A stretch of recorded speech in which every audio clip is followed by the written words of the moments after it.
and Little Yin.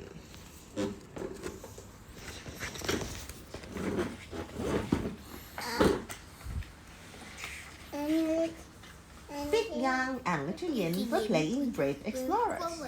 Let's explore the forest, said Little Yin. Yes, that's the palace. Better place for adventures, said Big Yang. So, Little Yin put her snugly into her trolley, and on they went.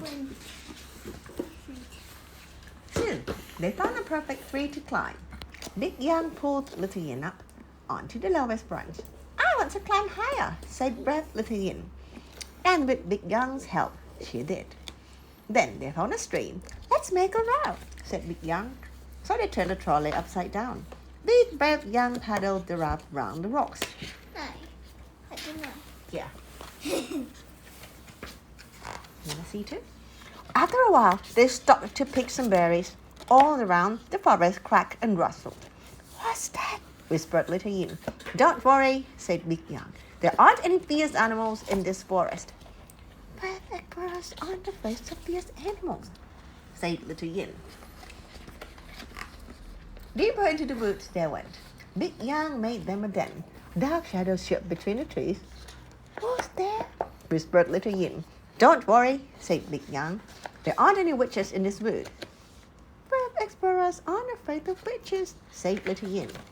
Further on, they came to an enormous hollow tree. Little Yin climbed up and perched into the trunk. I think it's a monster house, she said in her explorer's voice. But suddenly, she wobbled and dropped her snugly inside. Don't worry, said Big Yang. I'll get it for you.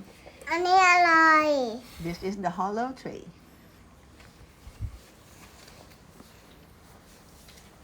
Big Yang climbed into the hollow tree and found the snuggly. But he couldn't climb out. Help! Cried Big Yang. Little Yin peeped through a hole. Don't worry, she said. I'll get some help. Little Yin looked around. แป๊บนึงอย่างเนี่ยจริงๆเอาหมดเลยก็ได้เพราะคือรูปมันเป็นแบบรูปทั้งอัน Little Yin looked around the deep dark forest. Are you afraid? asked Big Yang. Brave explorers are never afraid, said Little Yin with a shiver. Big Yang grabbed his mittens and threw them out of the tree. Take this, Little Yin, he said. They'll keep you warm. Little Yin set off through the forest. She came to Big Yang's den. Spooky shadow danced all around. Suddenly, Little Yin didn't feel brave anymore. She tried to sing a loud, rich, frightening song, but her voice was very small. In the hollow tree, Big Yang sat alone, peeping through the hole. Maybe this is a monster house, he said to himself, and maybe he comes home for lunch. Suddenly, Big Yang didn't feel so brave.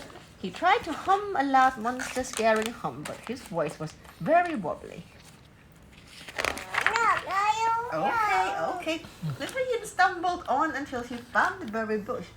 The wind howled through the forest like a fierce animal.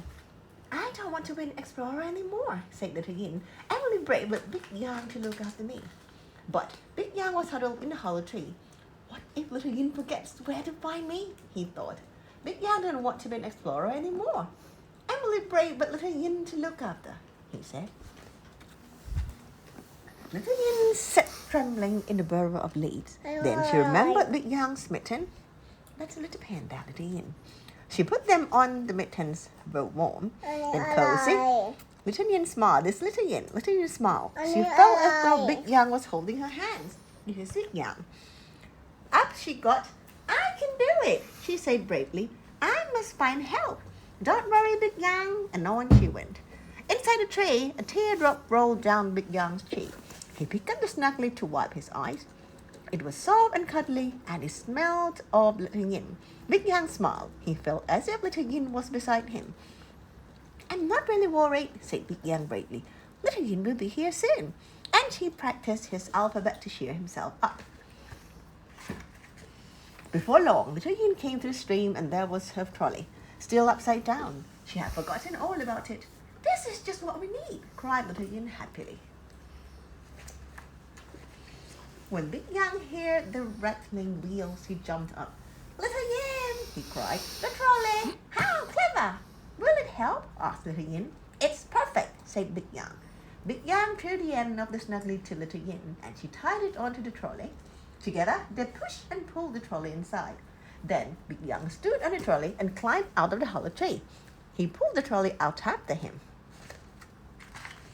"Thank you, Little Yin," said Big Yang, giving her a hug. "Do you think you know the way home?" "Oh, yes," said Little Yin. She put the snuggly and the mittens in the trolley and slipped her hand into his. "Shall we stop for berries on the way?" "This is Big Yang, the big brother, and this is Little Yin, the little sister," said Big Yang. "Yes," said Little Yin. "Exploring makes you very hungry."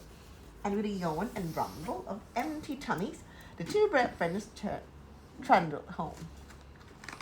The end.